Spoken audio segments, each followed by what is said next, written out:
Here at Pyramid we have the UK's largest stock of Puig and Ermax aftermarket screens.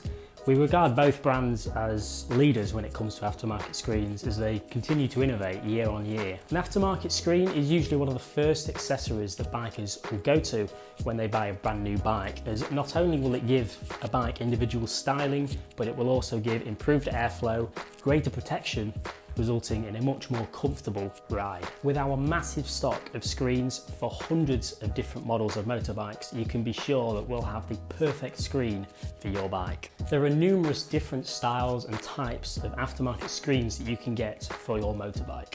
It'll all depend on what you're looking for. If it's extra height and protection you need, then a touring screen is probably the best place to start, as these are aimed mainly at giving superior rider protection against the wind, while also giving a pretty nice stylish look. Most touring screens are also now available with adjustable visors which clip on the top to give even more wind protection if the screen itself just isn't enough. For race and sports bikes such as this one right here, you're probably going to want a race or a sports screen. Not only are these also designed to improve airflow and add extra wind protection, but with their extra angular styling, it makes the bike look a lot meaner. Many bikers will go for a dark colour such as black or dark smoke, as this gives a real mean look to the motorbike. Speaking of screen tints, all of our Puig and Ermax screens are available in a wide range of colours and tints, etc. The main ones being clear, light smoke, dark smoke and black. There are also plenty of colour options available as well, such as satin black screens, carbon look screens, red, blue, green, yellow, orange. It all depends on the bike. If you can't find the colour option that you require or need, feel free to drop us a line on our live web chat on our website, as there's a possibility that we can acquire it, it just isn't listed on our website. Beside me here is a 2018 Kawasaki Z900, in which I'll be fitting a black Puig racing screen to, so you can have a brief idea of how a screen is fitted to any kind of naked bike, while also giving some useful tips along the way for fitting any kind of screen at all.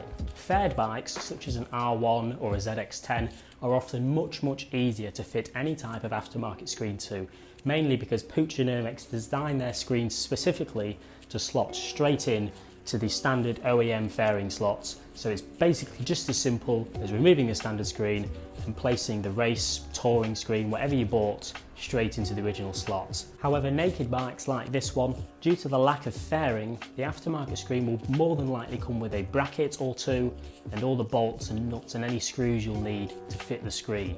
However, it's still quite simple, as you'll soon see. It's worth mentioning that any aftermarket screen you buy will come with any fitting instructions needed and any fitting kit if needed. As I mentioned, for a faired bike, such as the R1, you more than likely won't get much in the fitting kit, as it just slots straight in to the original slot. Anyways, now the next thing to do is to fit this black Puig racing screen to this Z900, so you can all have a brief idea of how an aftermarket screen is fit to your motorbike.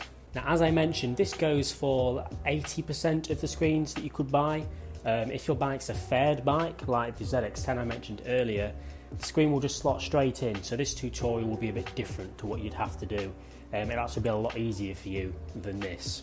But if your bike isn't a faired bike, due to the lack of fairing, such as this Z900, you will more than likely get a couple of brackets. And the brackets are placed around where the original screen is. Now, you actually have the choice to keep the original screen on the bike or take it off. In this example, I'm going to keep it on and fit the aftermarket screen on top of that, because it still looks pretty cool and you can't actually see it anyway. But with your screen, as mentioned, you will get the bracket, and the first thing to do will always be to fit the bracket. Now, I will obviously recommend cleaning your original screen as much as possible, as this is probably one of the last times you'll actually have as much access to it as you can, because in a few minutes there'll be another screen in the way. So make sure you clean it up as much as possible and then start to follow your instructions. There is a chance that you will be given a sort of a special replacement screw that actually goes in the exact same place that the original screws are for the original screen. For example, with this Z900 kit, we get 4 special screws which go into the exact same spot as the original screen screws are. And this is exactly where the brackets will screw into. Now, as I said, this will be different for any bike. However, it follows the same kind of process. If your bracket comes in two pieces, such as the Z900 one here, I think most come in two pieces. You'll get an indicator on the bracket that will have an L or an R, and that basically tells you which side of the bike to put it on. However, it's worth keeping in mind that the left and the right applies to the left and the right of the bike as if you're sitting on it. So if you're standing in front of the bike, the left-hand bracket will go here and the right one will go here, because it's designed for if you're sitting on the bike, left and the right, if that makes sense. Now, as you're fitting the brackets, it's worth doing them loosely at first, just to make sure that they fit and that you fit everything beforehand correctly. However, once you get to this point where you are confident the brackets are in the right place, I would highly suggest tightening them up thoroughly, because the next step is to place the screen on the bike, and once the screen is on the bike, you can't access these screws anymore. So make sure the brackets are secured tightly and that they won't move, because you're not going to have access to them after you fit the screen. Now, once you're at the step just before you fit the aftermarket screen, I would highly suggest offering it up just to double check that it's actually going to fit. Now, it's worth mentioning it's not unusual for the holes to still be out of line.